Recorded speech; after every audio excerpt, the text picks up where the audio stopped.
It's 2 a.m. You're holding your phone like it's a hostage situation. Their last message was 3 hours ago. You've reread it 11 times. You are now an expert on the word okay. This is a breakup, or worse, almost one, and 30,000 years ago. This exact kind of pain couldn't happen. At all. For 99% of human history, breaking up wasn't a clean break. It was a renegotiation, slow, public, witnessed. Your ancestors didn't have to invent the word unfollow. They literally walked into a different part of the forest, and then they walked back. Because they had to. So what did breaking up actually look like? Before apartments, before block buttons, before the silent treatment became a national sport? It looked like three things we don't have anymore: a tribe, a grandmother, and a body that wouldn't let you leave. Start with the impossibility of leaving. In a band of 30 to 50 people, where do you go? You can't move out. There is no apartment. There is no Uber. If you broke up with someone at the campfire on Monday, you would see them at the campfire on Tuesday and Wednesday for the rest of your life. This wasn't a bug. It was the entire operating system. Anthropologists studying the Hadza in northern Tanzania have documented something interesting.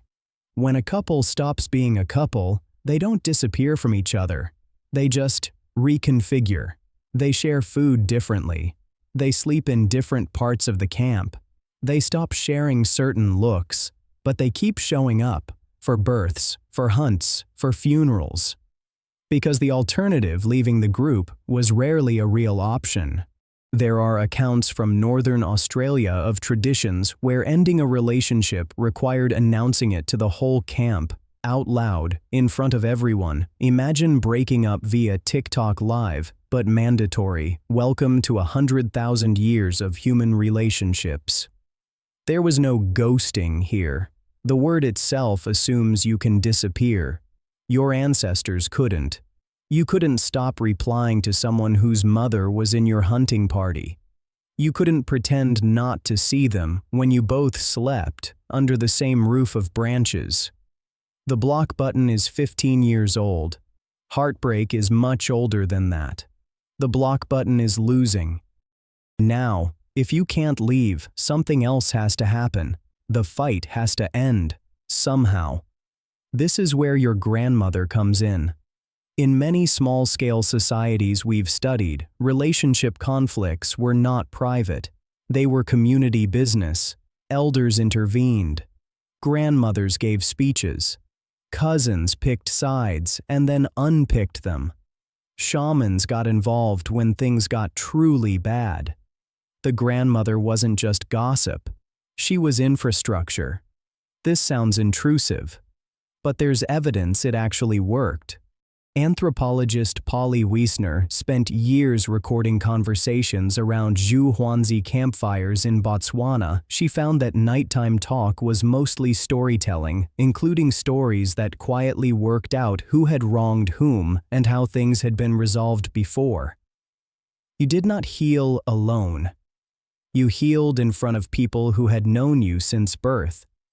Now compare that to a modern breakup. You go home. You close the door. You order food. You text one friend who lives in another time zone. You cry into a pillow that has no opinion. For most of human history, this scenario would have been considered a medical emergency. This is the part nobody on TikTok will tell you. When you go through a breakup, your body does something specific. Sleep gets worse. Appetite vanishes. Your chest aches in a way that feels medically wrong. You can't stop thinking about them. You replay conversations. You imagine running into them. You check their profile, even though it makes things worse. In 2010, neuroscientist Helen Fisher scanned the brains of 15 people who had recently been rejected by someone they still loved. What she found matched something you felt. Their brains lit up in ancient reward and craving circuits, the same kind of system involved in withdrawal, wanting, missing, reaching for something that isn't coming back. This is not a malfunction, this is your body trying very hard to make you go find them, because for 100,000 years, that's what worked. In the world your nervous system evolved in, the person who left was usually coming back, to the same fire, to the same cave, to the same group you couldn't escape. So your body learned to keep the door open. It still does. It doesn't know the door has been replaced by a locked apartment and a phone that doesn't ring. Here's the part that catches people off guard.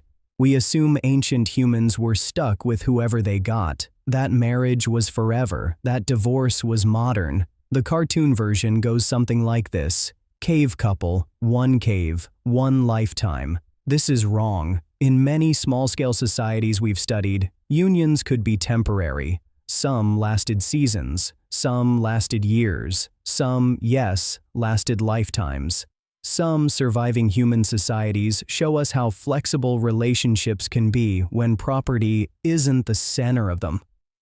The Mosuo people in southwest China have something called walking marriage, where partners visit each other at night but live with their own families. No shared property, no legal contract. You stay because you want to. The idea that you have to stay with one person forever, no matter what, is younger than you think. Agriculture made relationships about property. Religion made leaving harder. The Victorians made it beautiful and terrifying. White lace, church bells, one person, forever. Until leaving started to feel like failure, for most of human history, cultures had structured ways out. Customary separations, returning to your family, a village elder making the announcement for you. We replaced all of that with a text message at midnight and a hope they don't reply. So if you've ever felt that staying was harder than leaving, your ancestors agreed. They built whole cultures around graceful exits. We forgot how. So, how did ancient humans break up? They didn't. Not the way we do. They renegotiated, slowly, with the whole village watching. They cried in front of people who had known them since they were born. They moved their sleeping mat to the other side of the fire. They ate slightly less of each other's food. They got better. Or they didn't. But they were never alone. But here's the strange part. Your body, right now, still expects all of that. The village, the grandmother, the slow renegotiation. When the door closes and your apartment goes quiet, your nervous system is waiting for someone to walk back in and sit by your fire. Because for 100,000 years, they always did.